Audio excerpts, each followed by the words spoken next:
Isaías Goldman, el especialista en aire acondicionado y calefacción. Todas las marcas, todos los productos y sus repuestos con la mejor financiación. Isaías Goldman, el especialista. Bulnes, esquina Pringles, teléfono 589-0033.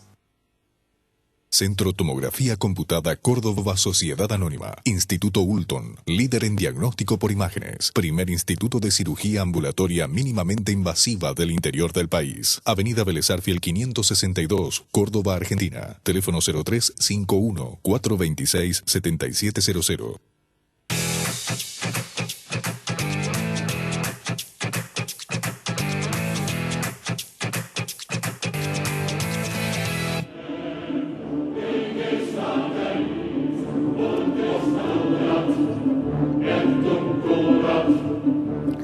Palabra de honor, directo en verano, no para en todo el verano.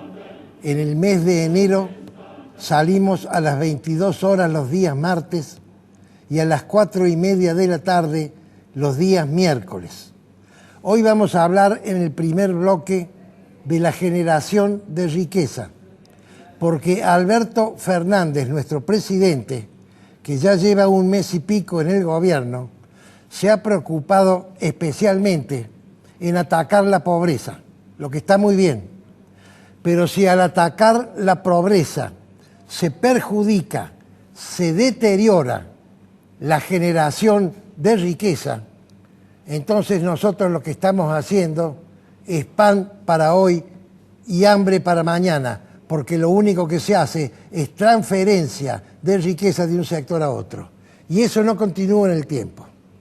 Por lo cual quiero analizar la humanidad, la historia de la humanidad, desde el invento de la agricultura hasta la revolución industrial.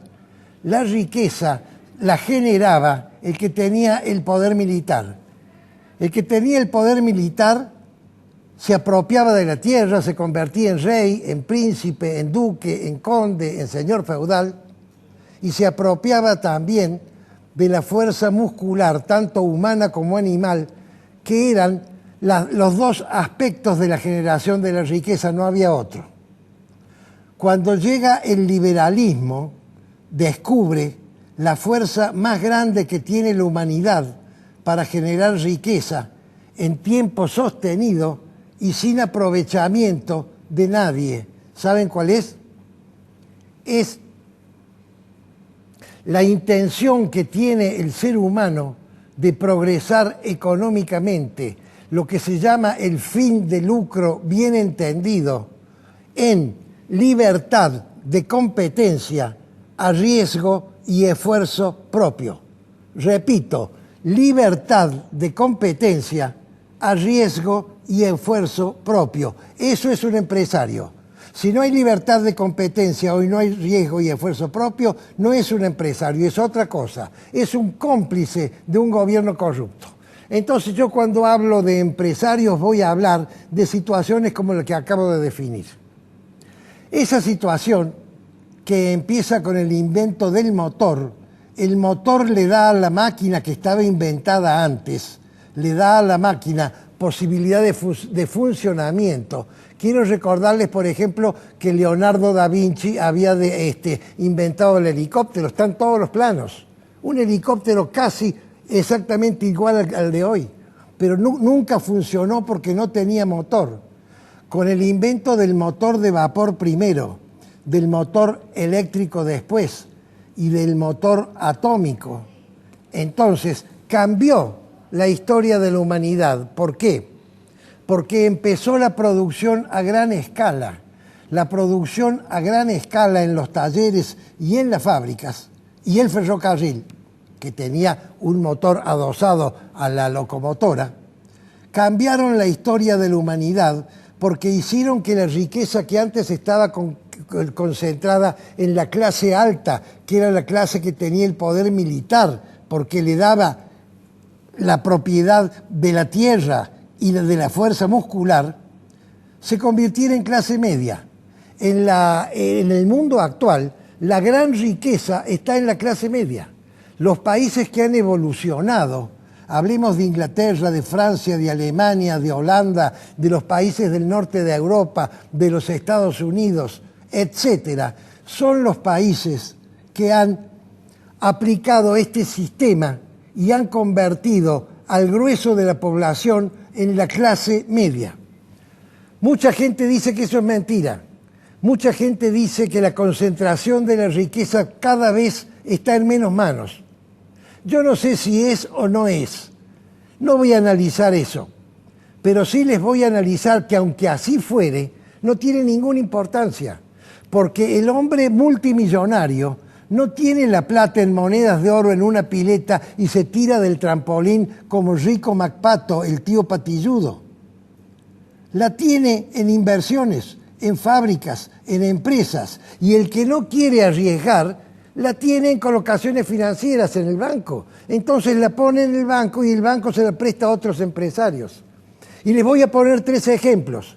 El primero es el hombre más rico en la historia de la humanidad, que fue John D. Rockefeller. ¿Qué hizo Rockefeller? Concentró en los Estados Unidos la producción del petróleo, desde la excavación hasta llenarle el tanque al auto. Todo el recorrido completo. Y se convirtió en una persona tan poderosa que era monopólica, tenía todo el monopolio. Entonces no cumplía con la condición de libertad a libre competencia, porque si usted tiene toda la producción, no hay competencia. Entonces el Estado, los Estados Unidos, le dijeron: señor, usted es monopólico, usted no puede, tiene que dividir sus empresas. Lo mismo ocurrió con el hombre que inventó o que puso en producción el acero, pasó del hierro al acero, que fue Andrew Carnegie. Le pasó lo mismo. Y últimamente, usted ya lo ha vivido, le pasó lo mismo a Bill Gates, que se convirtió en el hombre que diseñó un software tan extraordinario que fue monopólico y el Estado lo obligó a dividirlo. Entonces, debe haber libre competencia y por lo tanto la función del Estado es importantísima. No es cierto que el liberal desprecie el Estado. El Estado tiene 3 funciones. La primera es desarrollar la justicia, la seguridad, la educación y la salud. La segunda es sostener a aquellas personas que en un sistema de libre competencia no pueden competir. El Estado las tiene que proteger. Y la tercera es fiscalizar que no haya monopolio o que no haya oligopolio. Ahora bien, ¿quién genera riqueza? El que fabrica productos, el que genera bienes. Esos bienes económicos son bienes que es el resultado de la producción de una materia prima elaborada por una mano de obra siguiendo una idea, y tiene una característica fundamental. El valor del producto es mayor que la suma de los valores de sus componentes. ¿Por qué? Porque ha habido lo que se llama una plusvalía, un valor agregado, de manera tal que un empresario en libre competencia, a esfuerzo y riesgo propio, agrega valor a los productos y genera riqueza. Hay otra generación de riqueza, que es los servicios. Los servicios se pueden definir, hay 2 tipos de servicios. Las actuaciones que hay entre la generación del producto y el consumo del mismo, esas actuaciones, los ejemplos más claros son el comercio y el mantenimiento. O si no, las actuaciones de las personas o empresas que interactúan entre que se genera la necesidad y se genera la satisfacción de la misma. Y los efectos más claros, los ejemplos más claros, es la educación y la salud. Y yo le agrego ahora el entretenimiento.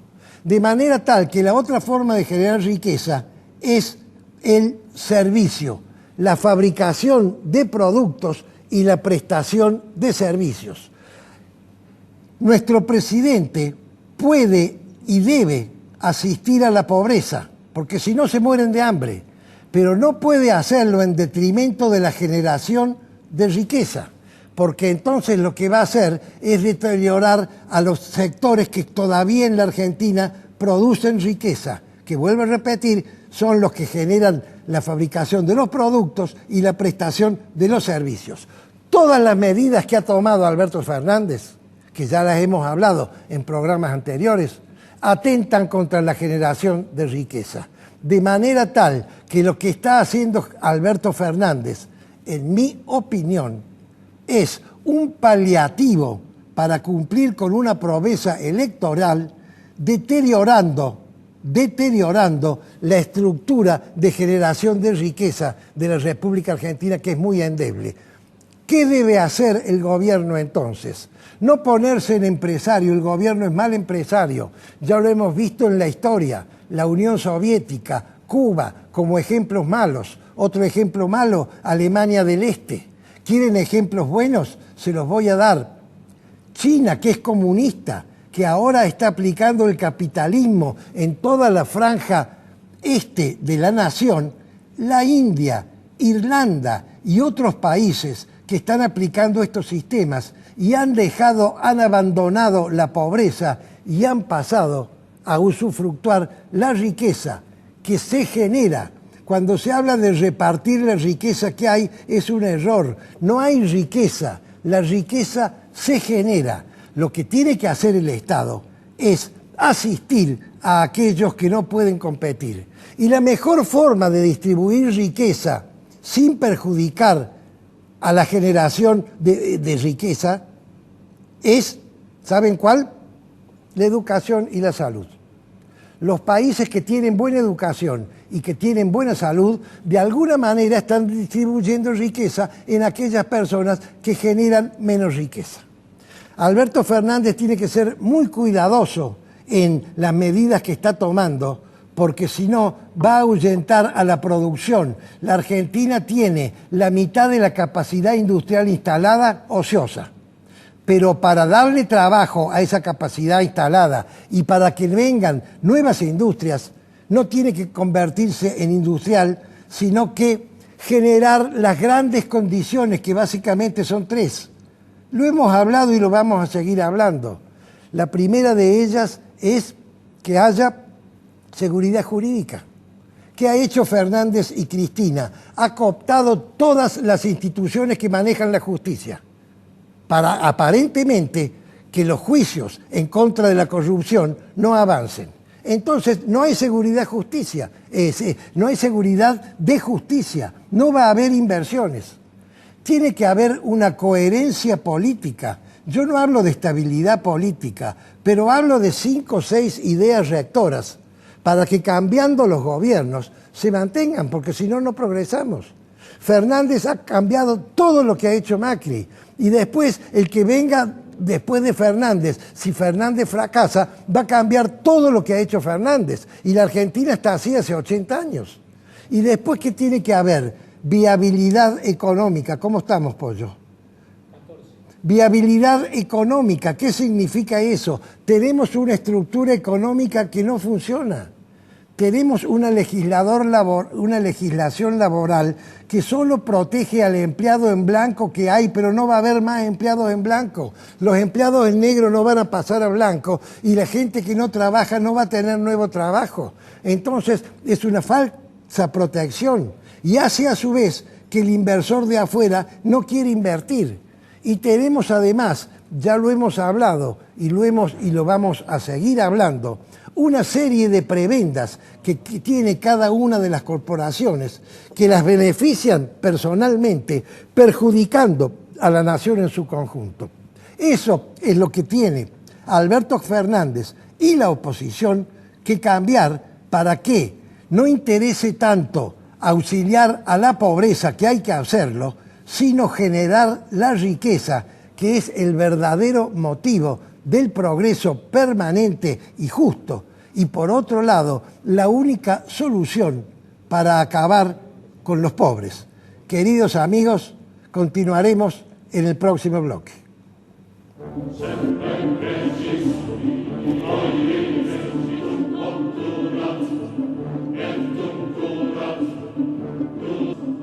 Isaías Goldman, el especialista en aire acondicionado y calefacción. Todas las marcas, todos los productos y sus repuestos con la mejor financiación. Isaías Goldman, el especialista. Bulnes, esquina Pringles, teléfono 589-0033.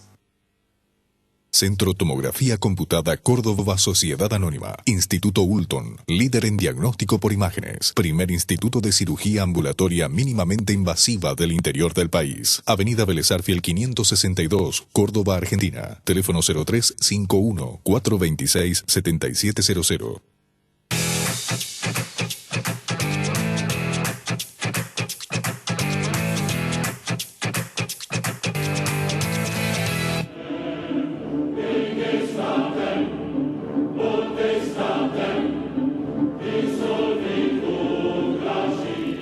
Durante el verano, el segundo bloque lo estamos dedicando al ciclo La paradoja de la felicidad. Hemos tenido una introducción, un primer tema, y hoy es el segundo tema, que se llama el perdón. La introducción ha hablado que la búsqueda de la felicidad es una paradoja, porque el que busca la felicidad no la consigue. La paradoja no es un camino ni un objetivo, sino un estado.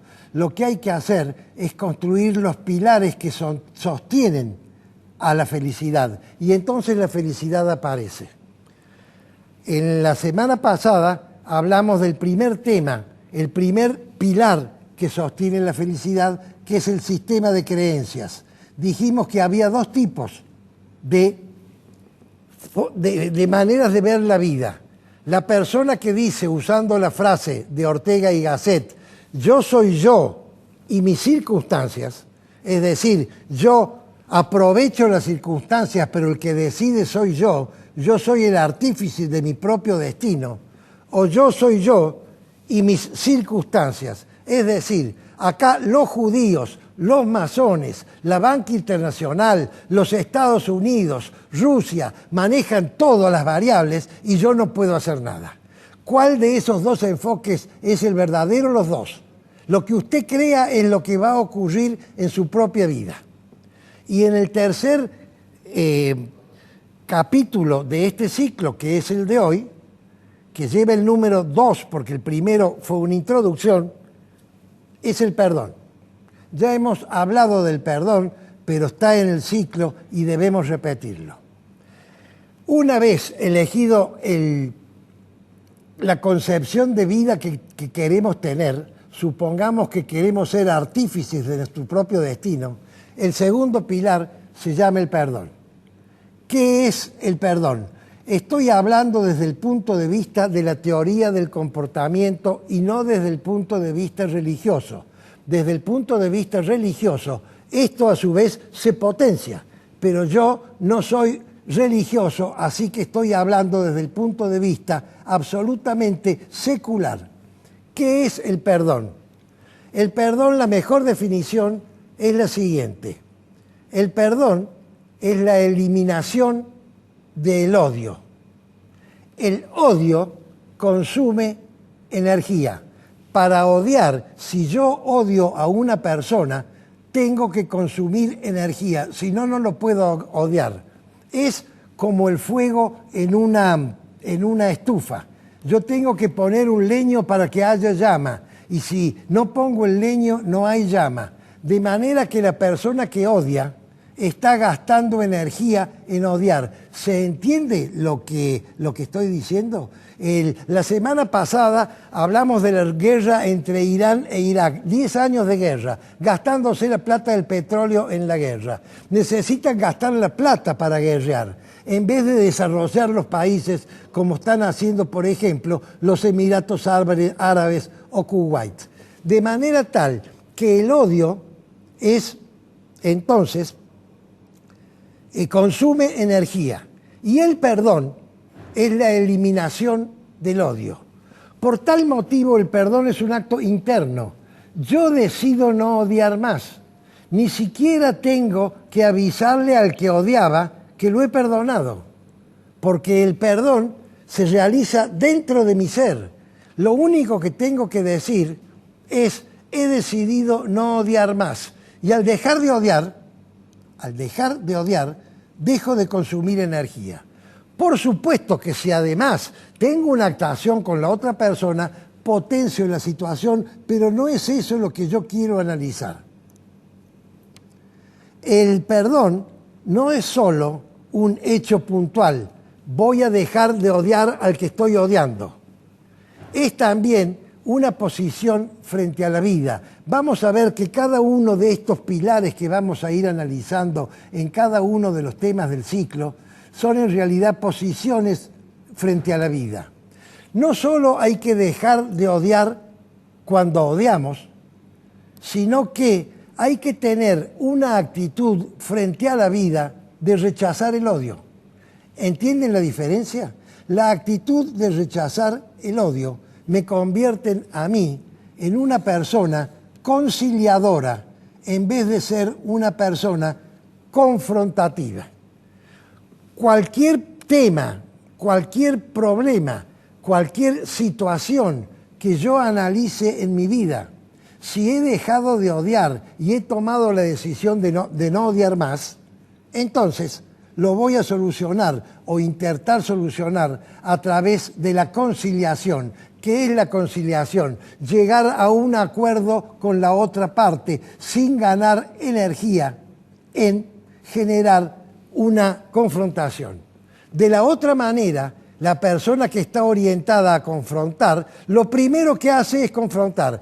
Miren el ejemplo de estos chicos rugbyistas que estamos analizando azorados. Son gente que salen a confrontar. Y como salen a confrontar, confrontan. Y como confrontan, se les escapa de la mano la confrontación, han matado a una persona y van a terminar pagando una condena de por vida por tener una actitud de confrontación y no de conciliación, porque lo que había ocurrido es que en un baile un chico había tirado el líquido de un vaso y había manchado la camisa del otro. Eso fue todo, terminó en una muerte. De manera tal entonces, queridos amigos, que la segunda propuesta es el perdón, la eliminación del odio. Y voy a poner dos ejemplos para que se visualice claramente. El primero se llama Nelson Mandela. Nelson Mandela estuvo 27 años preso en Sudáfrica. Sudáfrica es el último país de África y es un país riquísimo. Fue una colonia holandesa, luego invadida por Inglaterra, pero es una colonia donde el 90% de la población es negra y menos del 10% es blanca. Entonces, gobiernan los blancos en un país de negros. Era una situación de equilibrio absolutamente inestable porque existía el apartheid, es decir, a los negros se los tenía apartado en todo. En vivienda, en educación, en trabajo, no podían usar los mismos baños que los blancos, ni los mismos ómnibus, ni nada igual. Mandela, que es negro, luchaba contra eso, estuvo 27 años preso, 27 años, la mitad de una vida. Cuando sale Mandela, porque ya la situación era insostenible, Mandela elige el perdón. Perdona a los que lo han tenido preso 27 años, propone una conciliación y entonces genera un gobierno de negros que incluye a los blancos, que son los que tenían la plata, el poder y el conocimiento, y salva a Sudáfrica, que era un país que no tenía solución. Un país equivalente a Australia que no tenía solución. La solución la dio Mandela con el perdón, con la eliminación del odio. La primera imagen, ya la ha puesto el señor director, es Nelson Mandela. Hagamos eso mismo. Ahí lo vemos a Nelson, que luego gana el premio Nobel y a mi criterio es una de las personas más extraordinarias del siglo XX. El segundo ejemplo es un ejemplo cordobés, de una persona que está viva y que vive en Córdoba. Se llama Edgar Wilfewer. Edgar Wilfewer es un polaco que vivía en Polonia cuando Alemania invadió el oeste de Polonia y Rusia invadió el este. Y entonces escapó al sur y Alemania invadió todo y empezó a matar a los judíos. Y entonces se fueron a un pueblito en el límite de Polonia y un día llegó la SS y mató a toda su familia. No tiene un familiar vivo en el mundo y vio la muerte de varios de sus familiares. Estuvo luego en campos de concentración, en campos de trabajo y en campos de concentración. Terminó en Auschwitz. Ustedes saben lo que es Auschwitz. Lo han visto en la película La lista de Schindler. Y si no la han visto, ahí está Edgar y Sonia en pantalla. Si no la han visto la película, les ruego que la vean. Edgar Wilfewer, que estaba en Auschwitz, Sonia estuvo en otro campo, estuvo 5 veces, padeció 5 veces peligro de muerte. Por ejemplo, una vez un oficial apretó el gatillo de una pistola que le apuntaba a la cabeza y no salió el tiro. Falló el tiro. 5 veces. Cuando terminó la guerra y fueron liberados y fue a un campo de refugiados en Italia. Esto nos lo contó a nosotros en una reunión de 20 personas. Yo estaba al frente de él, se me erizó la piel, se me puso la piel de gallina. Edgar Wilfewer dijo, y entonces yo ahora, después de haber sufrido lo que sufrí, tomé una decisión. ¿Y qué decisión tomó Edgar? Perdoné. Mi decisión fue perdonar. Miren la cara de Edgar Wilfewer, ingeniero y doctor honoris causa de una universidad. Escribió un libro y Sonia escribió otro libro. ¿A quién perdonó? ¿Al nazismo? No, el nazismo es imperdonable porque nunca hizo mea culpa ni solucionó los problemas. El nazismo no se puede perdonar. Y entonces, ¿a quién perdonó Edgar? Perdoné a la vida. ¿Y qué significa eso? Que yo dije, he tenido 6 años de vida en una situación límite, pero si doy vuelta a la página y perdono, todo lo que me queda del resto del libro de mi vida son páginas en blanco, que las puedo llenar como yo quiera. ¿Y saben lo que pasa cuando uno elimina el odio? Aparece el amor, porque el interior de una persona no puede estar vacío. Si usted saca el odio, entra el amor. Y eso es lo que le pasó a Edgar. Edgar se enamoró de Sonia, se vino a la Argentina, encontró una situación, pongamos el plano más lejano para que lo vean, una situación donde se podía progresar, progresó, se casó, saquémoslo ya la fotografía de Edgar, se casó, tuvo una familia, se recibió de ingeniero, fue un pilar de la comunidad y además de vivir una vida muy agradable y venturosa, se dedicó también y se dedica a contar lo que pasó en el Holocausto para que no se pierda la memoria. Queridos amigos, el segundo pilar entonces de la paradoja de la felicidad que yo les recomiendo es el perdón. ¿Por qué? Porque es palabra de honor.